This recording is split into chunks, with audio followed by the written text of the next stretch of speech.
सारण की धरती से राकेश शांडिल का नमस्कार है। बंधु, कल से एकाएक आप लोगों के बीच बहुत से हलचल शुरू हो गया है टेट परीक्षा को लेकर के। कल एक ऑर्डर आया सुप्रीम कोर्ट से एकाएक और आपके बीच हलचल मच गया। आंधी तूफान की तरह अफरा तफरी का माहौल पैदा हो गया।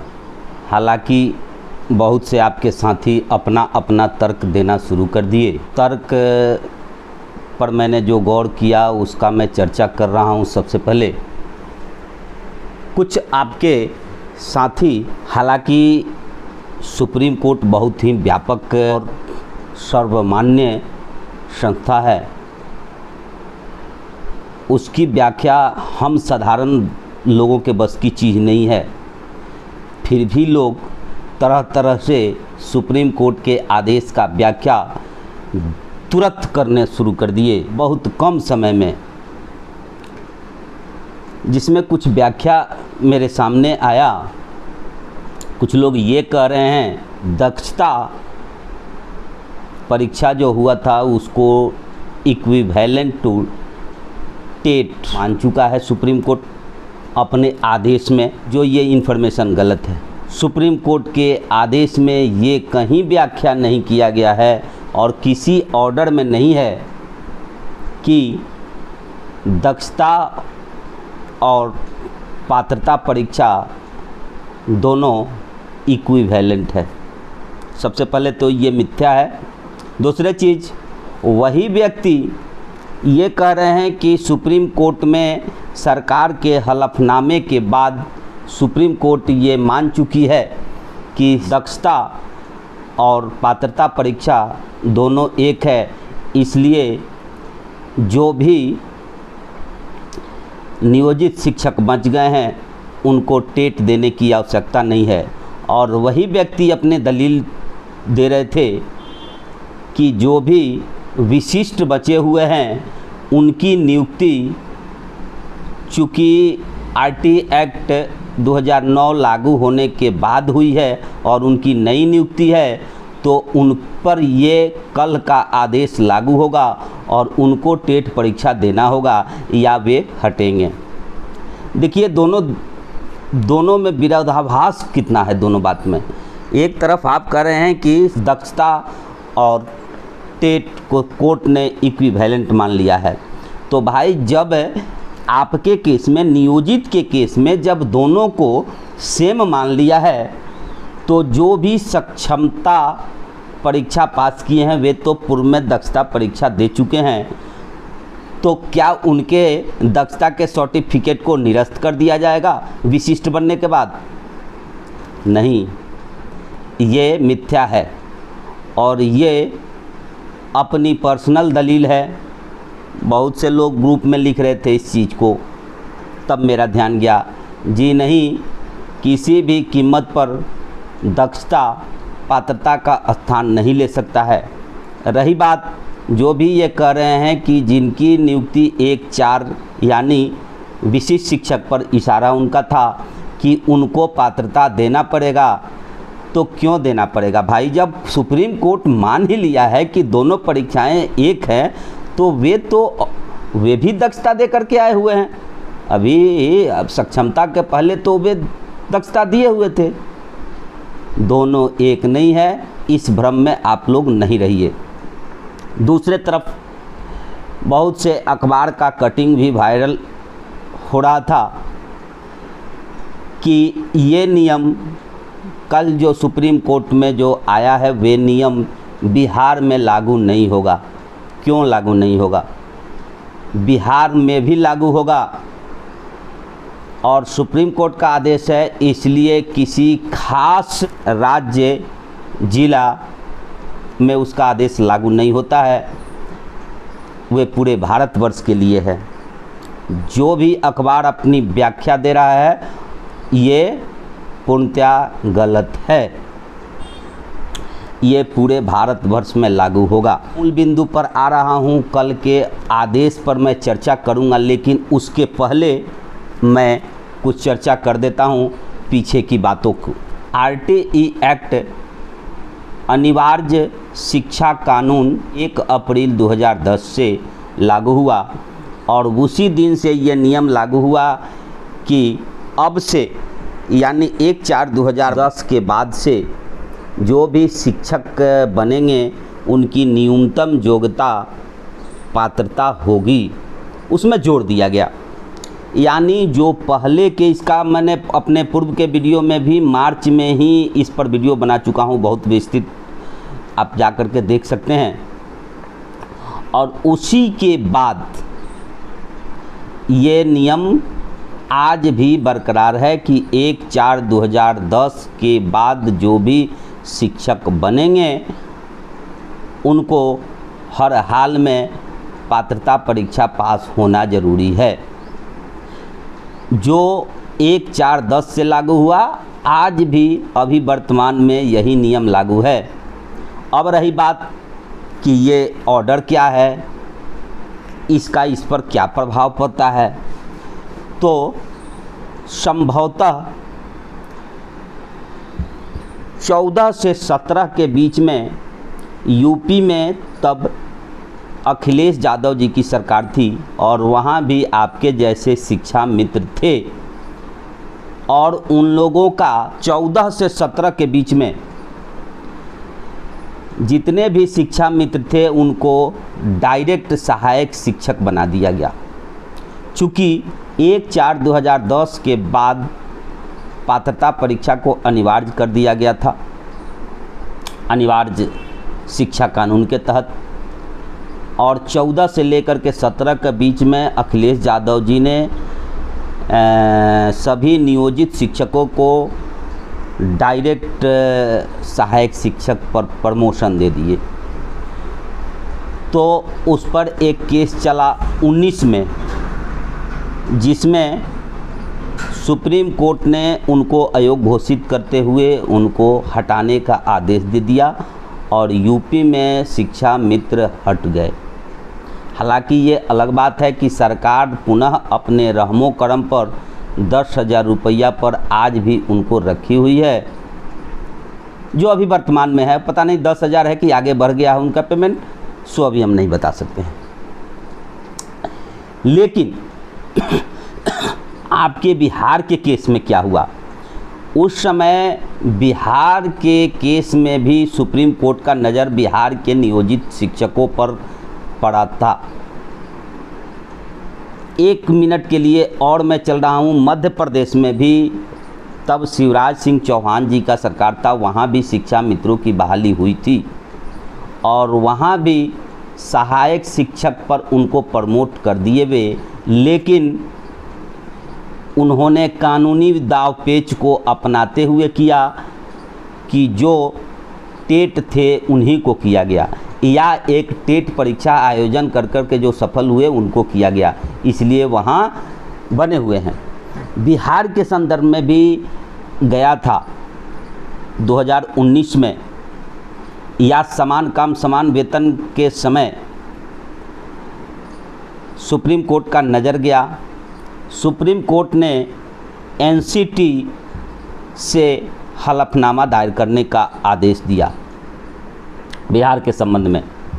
एनसीटी ने बिहार सरकार के पास अपनी हलफनामा दायर करने का आदेश दिया, जिसमें बिहार सरकार ने अपने हलफनामे में यह स्पष्ट कर दिया कि मेरे यहाँ अलग अलग समयावधि में नियुक्त शिक्षकों की स्थिति 30/9/1 से पहले नियुक्त शिक्षक न्यूनतम योग्यता से मुक्त, यानी 30/9/2001 से पहले जो शिक्षक थे उनके बारे में बताया गया। इसके बाद बताया गया कि 3/9/2001 से 23/8/2010 तक नियुक्त शिक्षक, यानी 2 फेज में है। सरकार अपने हलफनामा में दायर किया कि 3/9/1 से पहले के नियुक्त, और उसके बाद बोल रहा है कि 3/9/1 से लेकर के 23/8/2010 तक, ये 2 प्रकार के शिक्षक मेरे यहाँ हैं। आगे उन्होंने लिखा कि शिक्षक 2001 रेगुलर के अनुसार योग्य माने जाएंगे, टेट की आवश्यकता नहीं है। 2001 से पूर्व जो थे, उसके बाद देखिए 23/8/10 से 29/7/11 तक की नियुक्ति शिक्षक जो टेट पास करना अनिवार्य है, आरटी एक्ट लागू होने के बाद से है। सीधे कह रहा है कि 23/8/10 के पूर्व जो भी शिक्षक बहाल हैं हमारे यहाँ, जो किस्म के शिक्षक हैं, एक तो 30/9/2001 से पहले और 3/9/2001 से पहले और एक 3/9/2001 से 23/8/2010 तक जो भी मेरे यहाँ शिक्षक बहाल हैं उनको टेट की आवश्यकता नहीं है। वे आरटी एक्ट लागू होने के पूर्व ही मेरे यहाँ नियमित हो चुके हैं। वे एडहक पर नहीं है, कॉन्ट्रेक्चुअल टीचर नहीं है, वे हमारे अस्थाई शिक्षक हैं। सरकार ने अपना हलफनामा दायर करके दे दी आरटी एक्ट को और आरटी सुप्रीम कोर्ट में लगा दी। बस यही कारण था कि आपका नियुक्ति रद्द नहीं हुआ बिहार में नियोजित शिक्षकों का, और यूपी के शिक्षकों का नियुक्ति रद्द कर दिया गया। यहाँ तक क्लियर हो गया। अब आगे देखिए, आज भी 2019 में जो आदेश हुआ था सुप्रीम कोर्ट का टेट और नॉन टेट पर, आज भी वही आदेश लागू है। लेकिन अब आते हैं मूल बिंदु पर, कल के ऑर्डर पर। कल का ऑर्डर 104 पेज का है, जिसको मैंने आज देखा। देखते मुझे लगा कि बहुत से स्टेट से संबंधित पूर्व में केस चल रहा था, जिसको सबको समाहित करते हुए कल 2 जजों का बेंच का ये आदेश आया है। हालांकि ये आदेश को भी वे जज महोदय ने आगे खंडपीठ में हस्तांतरित कर दिया है, उनके निर्णय पर इसको आगे बढ़ा दिया है। अब चलिए कि ये केस वास्तव में है क्या चीज़, जिसको लोग हौवा बना दिए हैं। हौवा ये था कि कुछ लोग ये भी कह रहे थे कि 93-98 बैच के जो बीपीएससी से बहाल शिक्षक हैं उनको भी टेट देना पड़ेगा, नियोजित को भी टेट देना पड़ेगा, आगे भी हैं उनको देना पड़ेगा। कुछ लोग तो ये भी कह रहे थे कि आज से 25-30 बरस पहले जो शिक्षक रिटायर कर गए हैं, अगर वे टेट नहीं देते हैं अपनी योग्यता सिद्ध करने के लिए, तो उनसे पूरे जीवन काल के वेतन की वसूली की जाएगी। कैसा लोग व्यू बनाने के लिए और र्यूमर फैलाना शुरू कर देते हैं, लेकिन मूल बिंदु पर कोई ध्यान नहीं देता है। कल जो ऑर्डर आया है वो जनरल एजुकेशन से संबंधित है ही नहीं, कहीं भी आपसे संबंधित या जनरल एजुकेशन से संबंधित उसमें हमको चर्चा नहीं मिला कि ये मान लिया जाए कि इस पर ये नियम किसी विशेष व्यक्ति पर लागू है, कि सब पर लागू है, कि सबको परीक्षा देना पड़ेगा, कि किसी एक को परीक्षा देना पड़ेगा। अब आइए उस पर हम चर्चा कर रहे हैं। भारत में ये चीज़ है, अल्पसंख्यक शैक्षिक संस्थानों का संचालन भारतीय संविधान के 30(1) के अनुसार होता है, पहले से भी होते आ रहा है। अल्पसंख्यक शैक्षिक संस्थान, अब अल्पसंख्यक शैक्षिक संस्थान संभवतः डिटेल्स में आप लोग को भी जानकारी होगा। मुस्लिम कम्युनिटी का कुछ विद्यालय होते हैं जो उसकी स्थापना वे लोग अपने बोर्ड या अपने निजी तौर पर करते हैं, उसमें सरकार हस्तक्षेप नहीं करती है, हाँ अनुदान देती है।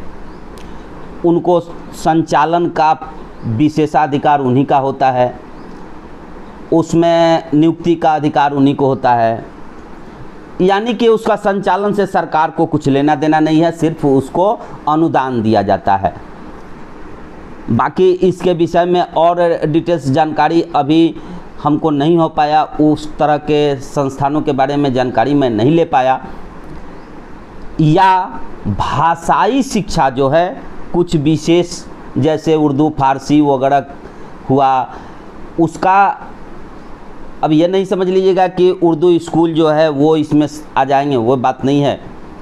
उसमें वे भाषाई का स्पेशल जो है सो निजी तौर पर जो विद्यालय का संचालन होता है अनुच्छेद 30(1) के अनुसार, और सरकार का उसमें अनुदान ऐड मिलता है, उन लोगों को आरटी एक्ट 2009 से मुक्त रखा गया था और वे लोग अपनी नियुक्ति करते थे, किसी को रख लेते थे, उनका मापदंड तय नहीं था। लेकिन इधर चल करके उस पर कुछ स्टेट पर विवाद हुआ और वे लोग कोर्ट में गए थे। तो हाई कोर्ट विभिन्न, जैसे राजस्थान कोर्ट भी है, बम्बे कोर्ट है, तमिलनाडु कोर्ट का जिक्र इसमें मिला, कई गो केस का हमको जिक्र इसमें मिला। वहाँ से होते हुए ये मैटर सुप्रीम कोर्ट में गया था और सुप्रीम कोर्ट में ये आदेश हुआ कि नहीं, आपको भी आरटी एक्ट 2009 के गाइडलाइन को पालन करना पड़ेगा। अब उसमें और बात आ गई कि जो भी पहले के भी आपके बहाल शिक्षक हैं जिसका आप कोई रिकॉर्ड नहीं है, उनको भी टेट पास करना पड़ेगा। ये सिर्फ अल्पसंख्यक शिक्षण संस्थान और भाषाई शिक्षण संस्थानों पर ये कल का ऑर्डर लागू होगा मेरे ख्याल से। अभी बाकी एक से एक विद्वान कानून के जानकार लोग हैं, वे इस ऑर्डर का व्याख्या कुछ अलग ढंग से कर दें तो ये अलग बात हुई। लेकिन मैंने जितना उस पर अध्ययन किया, इससे मुझे यही प्रतीत हुआ कि ये सिर्फ अल्पसंख्यक शिक्षण संस्थान और भाषाई शिक्षण संस्थानों को जो कि मुक्त रखा गया था आरटी एक्ट 2009 से, उस पर ये लागू हो गया कल के आदेश के अनुसार, और ये पूरे भारतवर्ष में भी लागू होगा। हो सकता है कि बिहार में भी उस तरह का शिक्षण संस्थान है। अब हम सही ढंग से बता नहीं सकते हैं, उसका उदाहरण हम नहीं दे सकते हैं, क्योंकि उतना तह तक अभी हम नहीं पहुंच पाए, समय नहीं था। बाकी और इस पर कुछ अपडेट हमको मिलेगा तो इस पर मैं लेकर के आऊँगा, लेकिन फ़िलहाल के लिए इतना ही अपडेट हमको मिल पाया है और कहीं से भी घबराने की ज़रूरत नहीं है। हाँ, एक सुझाव मैं दूंगा, हालांकि मैं निजी तौर पर नहीं बोलता हूँ, इसलिए कि बहुत से लोग कमेंट करना शुरू कर देते हैं और ख़राब लगता है। सही बात बताइए तो मैं एक सुझाव अपने विशिष्ट बंधुओं को दूंगा कि भाई, आप लोग बार बार कहते हैं कि हमारी संख्या बहुत है। आपकी संख्या बहुत है तो आप ज़्यादा से ज़्यादा कर सकते हैं, हल्ला गुल्ला कर सकते हैं, गर्दनी में जा कर के भूख हड़ताल कर सकते हैं, आंदोलन कर सकते हैं, लेकिन भारत के संविधान को और सुप्रीम कोर्ट के आदेश को आपका संख्या नहीं पलट सकता है। 2-2.5 लाख लोग मिलकर के नहीं पलट सकते हैं। इसलिए आपके लिए ये सुझाव है, निश्चित ही आपकी नियुक्ति नई हो गई है, आप नई नौकरी में आ गए हैं 1/1/25 से, ये आपको मानना पड़ेगा और ये कानून आप पर हर हाल में लागू होगा, आज न कल लागू होगा, इससे आप वंचित नहीं हो सकते हैं। हो सकता है बहुत लोगों को ख़राब लगे तो उल्टा सीधा कमेंट कर दें, मंजूर है हमको, लेकिन एक भाई के नाते मैं आपको सुझाव देना चाहता हूँ कि जहाँ से भी आपको लौ लगे, जहाँ भी संभावना नज़र आए, आप टेट कर लीजिए। जो भी टेट नहीं किए हुए हैं वे टेट कर लें, उनके लिए वे सुरक्षित। क्या चला जाएगा, इतना डिग्री लेवे किए हैं, वो टेट आजमाइए, पास कर जाइएगा, ठीक है। हो सकता है कि मेरी बात गलत सिद्ध हो, भगवान करे कि ये गलत सिद्ध हो, लेकिन एक डिग्री ले लीजिएगा तो आप कहीं से भी डर नहीं होगा आप में, और किसी नेता के भरोसे नहीं रहिए आप कि हमको निरंतरता मिल जाएगा। ये किसी भी एंगल से सफल होता नहीं दिखाई दे रहा है। चाहे लोग इस पर जितनी भी राजनीतिक रोटियां सेक लें, आप धरना प्रदर्शन कर सकते हैं, भूख हड़ताल कर सकते हैं, रोड पर गाड़ी तोड़ सकते हैं, लेकिन इस कानून को नहीं बदल सकते हैं। इसलिए आपके लिए यही सुझाव है कि आपको जहां से भी साधन मिले आप टेट कर लीजिए, आप निफिकिर हो जाइएगा। बस आज के लिए इतना ही अपडेट था। आगे इस पर और भी कुछ अपडेट आएगा तो मैं आपके सामने आऊँगा। बस नमस्कार।